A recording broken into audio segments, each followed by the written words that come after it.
అబ్బా చారు, నన్ను వదిలేయండి బాబాయ్, మీకు దండం పెడతాను. చారు, నన్ను వదిలేయండి చారు. బాబాయ్, నేను చచ్చిపోతాను. నన్ను వదిలేయండి. చారు ఆగు, చారు ఆగు. నీకు కావాల్సింది సీను చేత నీ మెళ్ళో తాళి కట్టించడమే కదా. అవును బాబాయ్, కానీ అది జరగని పని కదా, నాకు అర్థమైపోయింది.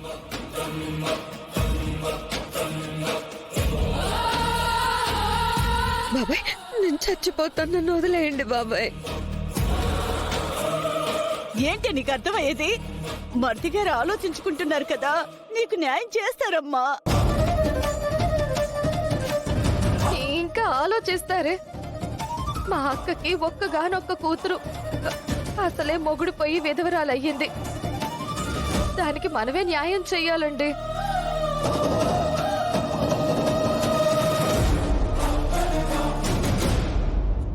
ఇప్పుడు చారు ఏమో సీనుతో పెళ్ళవకపోతే చచ్చిపోతానంటుంది. ఈ అమ్మాయికి ఏమన్నా అయితే మళ్ళీ అన్నయ్యకే మాట వస్తుంది. అన్నయ్య తీసుకొచ్చి ఈ అమ్మాయిని ఇంట్లో పెట్టారు. ఇప్పుడు ఏం చెయ్యాలి?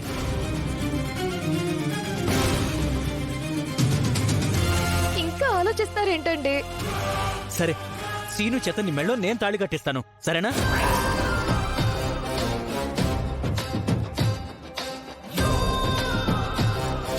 బాబాయ్ మాట ఇవ్వు బాబాయ్.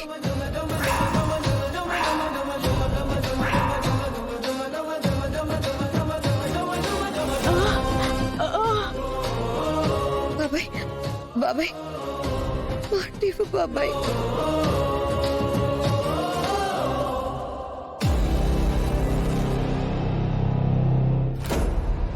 మాట ఇవ్వండి.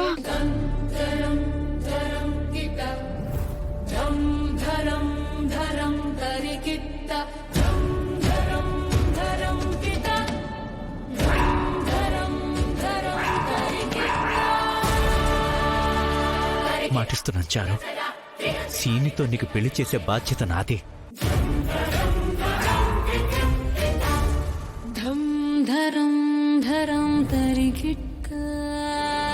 మా అన్నయ్యకి ఊళ్ళు చెడ్డ పేరు రాకూడదు, అందుకైనా మీ పెళ్లి నేను చేస్తాను.